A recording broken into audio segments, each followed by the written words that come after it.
ज़्यादा संख्या में इसमें लोग सीरियस हो रहे हैं, अस्पतालों की ज़रूरत पड़ रही है, आईसीयू की ज़रूरत पड़ रही है, काफ़ी ज़्यादा लोगों की मौत भी हो रही है। तो 20 अप्रैल को मजबूरी में हमें दिल्ली में लॉकडाउन लगाना पड़ा था। केसेस लगातार बढ़ते जा रहे थे। लॉकडाउन लगाने की वजह से और भी अन्य कई कारणों की वजह से 26 अप्रैल को आके 35% पॉजिटिविटी रेट बढ़ गया था। 35% बहुत ज़्यादा होता है, मतलब 100 लोगों का अगर हम टेस्ट करते थे तो 35 लोग उसमें पॉजिटिव निकलते थे। 26 अप्रैल के बाद से चूँकि लॉकडाउन लगाया था, एक तरह से थोड़ी सी चेन टूटनी चालू हुई थी इसकी, कोरोना की। 26 अप्रैल के बाद से धीरे धीरे केसेस कम होने चालू हुए और अब पिछले 1-2 दिन के अंदर 23%, 35% से 23% पॉजिटिविटी रेशियो आ गया है। तो केसेस कम होने चालू हुए हैं दिल्ली के अंदर। इसमें आप सब लोगों का बहुत ज़्यादा सहयोग रहा। दिल्ली के लोगों ने जम के सहयोग किया। आप लोगों ने लॉकडाउन का पूरी तरह से पालन किया और ये हम सब लोगों की, अपने परिवार की ज़िंदगी और उनके स्वास्थ्य की बात है। हम किसी पे, कोई भी किसी पे एहसान नहीं करा, हम सब के अपने लोगों के स्वास्थ्य की और ज़िंदगी की बात है। इस लॉकडाउन के पीरियड को हमने संसाधन, हेल्थ इंफ्रास्ट्रक्चर को और मजबूत करने के लिए इस्तेमाल किया। कई जगह नए ऑक्सीजन बेड्स तैयार किए गए। सबसे बड़ी दिक्कत दिल्ली में ऑक्सीजन की आई है। नॉर्मल टाइम में जितनी ऑक्सीजन चाहिए होती है अस्पतालों में, उससे कई गुना ऑक्सीजन की ज़रूरत पड़ने लगी, क्योंकि अब जितने भी मरीज आते थे कोरोना में उन सबको ऑक्सीजन की ज़रूरत थी। तो कई गुना ऑक्सीजन की ज़रूरत अचानक पड़ने लगी।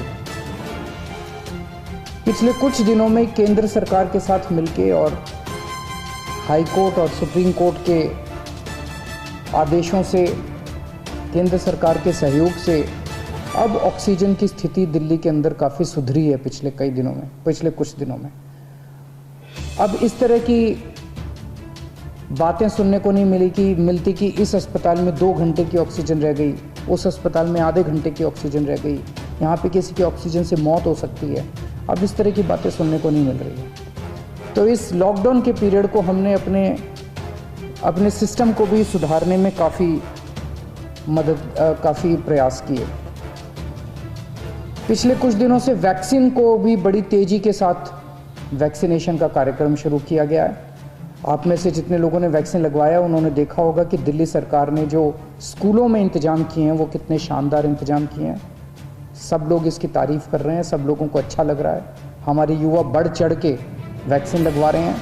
यहाँ तक कि दिल्ली के आसपास के इलाकों से भी लोग दिल्ली में आके वैक्सीन लगवा रहे हैं। वैक्सीन के स्टॉक की कमी है, इसमें हमने केंद्र सरकार से सहयोग मांगा है। मुझे पूरी उम्मीद है जैसे केंद्र सरकार अन्य बातों पे भी सहयोग करती रही है, इसमें भी हमारा पूरा सहयोग करेगी। पिछले कुछ दिनों में सब लोगों से मेरी बात हुई है, व्यापारियों से, महिलाओं से, युवाओं से, अलग अलग किस्म के लोगों से बात हुई है और सबका ये मानना है कि कोरोना के केस कम तो हुए हैं लेकिन अभी भी बहुत हैं। 23% अभी भी संक्रमण दर है। अभी ढिलाई नहीं दी जा सकती, अभी समय नहीं आया है ढिलाई देने का। तो सबका ये मानना है कि अभी लॉकडाउन को और एक्सटेंड करने की ज़रूरत है।